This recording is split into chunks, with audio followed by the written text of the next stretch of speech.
vídeo nós vamos tratar um assunto meio polêmico, ou seja, os deixados para trás no arrebatamento ainda podem serem salvos? Se o que está anunciado hoje como novo ensinamento é verdade, oferecendo uma segunda chance após o arrebatamento para as pessoas que ouviram ou poderiam ter ouvido o Evangelho nesse dia da graça, então todas as advertências que ouvimos e pregamos por muitos anos esteve errado. Livros e vídeos mais vendidos recentes que endossam essa teoria da segunda chance afetam muitos filhos de pais cristãos e jovens crentes. A misericórdia de Deus nunca é prometida como uma possibilidade futura. A qualquer hora, em vez disso, a linguagem de muitas passagens concorda com 2 Coríntios, capítulo 6, versículo 2, onde as palavras são bem claras que não existe uma segunda chance para os deixados para trás que ouviram o Evangelho. Note o que está em 2 Coríntios, capítulo 6, versículo 2. Eis que agora é o tempo aceitável, eis que agora é o dia da salvação. Qualquer que seja a dispensação que esteja sendo abordada, o princípio é que há um tempo de visitação.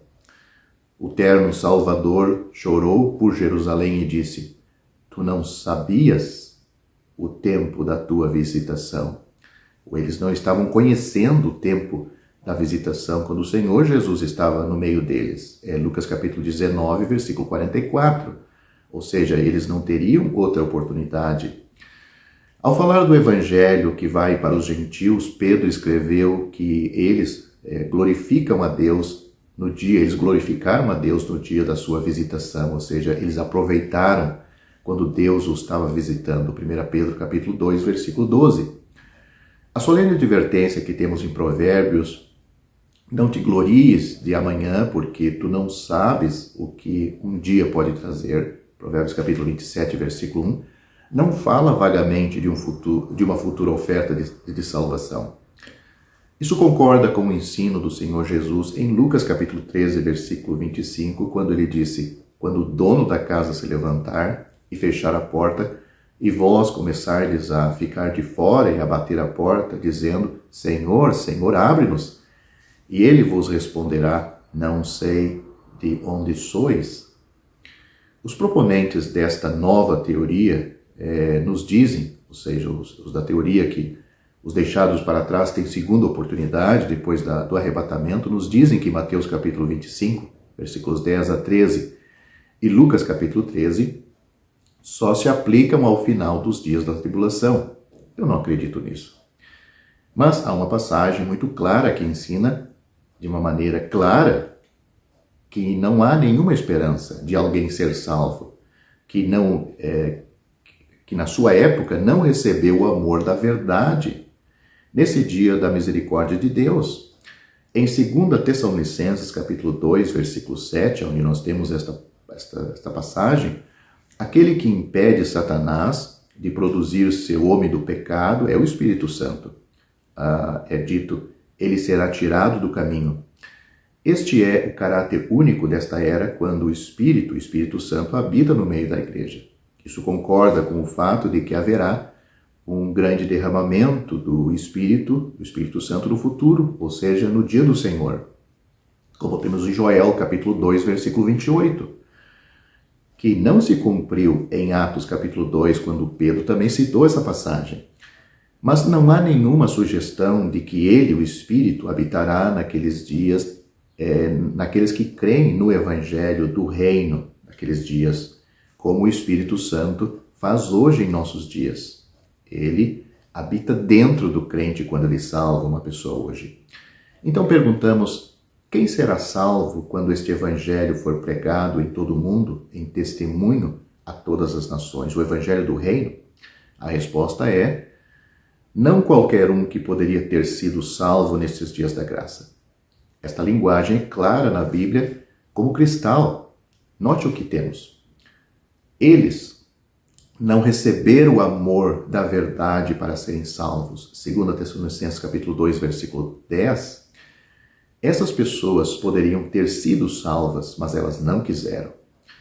O versículo 12 de 2 Tessalonicenses capítulo 2 abrange essa vasta companhia e diz: para que sejam condenados todos os que não creram na verdade, mas tiveram prazer na injustiça ou na iniquidade. O versículo 11 fala da mentira. A mentira é o homem do pecado. A verdade é aquele que disse: eu sou a verdade, ou seja, o Senhor Jesus. Isso concorda plenamente com as próprias palavras do Senhor, quando ele disse: aquele que me rejeita e não recebe as minhas palavras, a palavra que eu tenho falado, essa o julgará no último dia. João capítulo 12, versículo 48. Será que alguém em terras iluminadas com a mensagem do Evangelho de hoje, como no Brasil, Canadá, Reino Unido, Estados Unidos, Europa, pode ser salvo no futuro, pode ser salvo depois do arrebatamento, no futuro, como é conhecido, como a Bíblia descreve o dia do Senhor? Devemos entender que esta decisão não cabe a nós, pois a Bíblia diz: não fará justiça o juiz de toda a terra? Gênesis capítulo 18, versículo 25. Ele saberá exatamente quem ouviu, recusou o Salvador e quem não o fez. Deus não cometerá erros, mas oferecer aos incrédulos salvação neste dia, dizendo que eles podem ser salvos depois do arrebatamento, é um erro grave. Agora, uma mensagem de ser salvo em um dia futuro vai contra toda a advertência das Escrituras. Note o que a Bíblia diz: hoje, se ouvirdes a sua voz, não endureçais o vosso coração. Hebreus capítulo 3, versículo 15. Não deve haver apenas a possibilidade de ouvir, deve haver uma disposição para ouvir. Romanos capítulo 10, versículo 17, diz porque essa advertência que nós temos em Romanos capítulo 10, versículo 17. Mais uma passagem: pois que aproveita o homem ganhar todo o mundo e perder a sua alma? O que daria o homem pelo resgate da sua alma? O Senhor Jesus disse: porquanto qualquer que entre esta geração infiel e pecadora se envergonhar de mim e das minhas palavras, também o Filho do Homem se envergonhará dele quando vier na glória do seu Pai com os santos anjos. Marcos capítulo 8, versículos 36 e 38. Portanto, você que não é salvo hoje, tem ouvido o Evangelho de como pode ser salvo, tem negligenciado ou tem deixado para um dia futuro, não se esqueça. Com o arrebatamento, esta porta, esta possibilidade está fechada totalmente para você, pois não deu valor ao amor, à misericórdia de Deus, quando Deus queria te salvar. Depois do arrebatamento, esta mensagem, a mensagem do Evangelho, não mais a mensagem do Evangelho da graça que nós temos em nossos dias, mas o Evangelho do Reino, será pregado em todo o mundo. Mas o mundo não cristianizado, para aqueles povos que hoje têm as portas fechadas para o Evangelho. Então, os evangelistas, começando com 144 mil evangelistas judeus, eles vão pregar principalmente nas terras de Israel, mas este evangelho vai se espalhar para as terras à sua volta, onde hoje é fechado para o evangelho. Muitos países não recebem o evangelho. Então, é para estes povos que o evangelho vai seguir.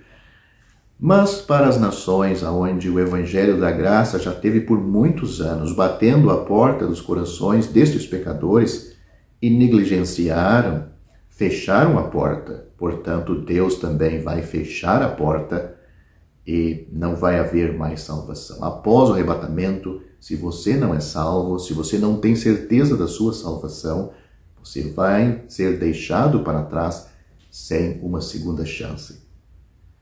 Se você quer ser salvo, o dia é hoje. Para você ser salvo realmente, de uma maneira segura, A Bíblia aponta o caminho. Pela graça sois salvos por meio da fé. Isto não vem de vós, é um dom de Deus. Não vem das obras, para que ninguém se glorie. Esta fé que salva não é uma fé que vai se desenvolvendo durante a vida do cristão até o ponto dele atingir o ápice da salvação. Mas é uma fé exclusiva, uma fé inclusiva, que estende o seu braço para tomar posse da salvação do Salvador, que é o Senhor Jesus Cristo. O apóstolo Pedro, em Atos capítulo 4, versículo 12, ele disse: em nenhum outro há salvação, porque também debaixo do céu nenhum outro nome foi dado entre os homens pelo qual devamos ser salvos. Só por Jesus é que você pode e deve ser salvo. O arrependimento dos pecados é necessário para a sua salvação, porque você não vai querer um Salvador se você não reconhecer os seus pecados. Os seus pecados é o título, é a carga que você leva que vai lhe afundar no inferno com a sua morte. Você precisa de alguém que tire este fardo, que purifique sua alma, que limpe você, que dê um certificado de garantia de salvação, de justificação. E só tem uma pessoa. O apóstolo Paulo escrevendo aos Romanos, ele disse: sendo justificados pela fé, temos paz com Deus por nosso Senhor Jesus Cristo. Romanos capítulo 5, versículo 1. A fé é o elo de ligação do pecador arrependido com o Salvador que quer salvar. É o elo de salvação que liga o pecador que quer ser salvo, arrependido dos seus pecados, com o Salvador que quer salvar. Em qual estado você está? Um pecador arrependido que quer ser salvo? Ou um pecador que quer ser salvo, mas também quer o mundo, quer os prazeres deste mundo, tem reservas no assunto da salvação? Para tais tipos de pessoas não existe salvação. O Senhor Jesus, ele quer um coração exclusivo. Ou ele é Salvador e Senhor seu, ou então ele não vai compartilhar este lugar com ninguém. Aprenda isto de uma vez por todas, porque senão você será deixado para trás no arrebatamento e deixado para sempre para a perdição, depois ser lançado no lago de fogo, que é a segunda morte, por toda a eternidade. Será que é isto que você quer para a sua eternidade? Longe de Deus, conhecedor dos avisos solenes desta realidade? Ou você quer a salvação a qualquer custo, a qualquer preço? O preço é o arrependimento, abrir mão dos prazeres que impede você de alcançar este Salvador pela fé. Portanto, eis aqui agora o tempo aceitável. Eis aqui agora o dia de salvação. O profeta Amós, falando para aquela nação, ele disse que eles não aproveitaram da salvação, da visitação do Senhor nos seus dias. Ele disse, passou a cega. Ele estava fazendo uma ilustração, o tempo próprio para as coisas. Ele disse, passou a cega, findou o verão. Ele diz, e nós não estamos salvos. Assim vai acontecer com muitas pessoas. O tempo passou e não foram salvos.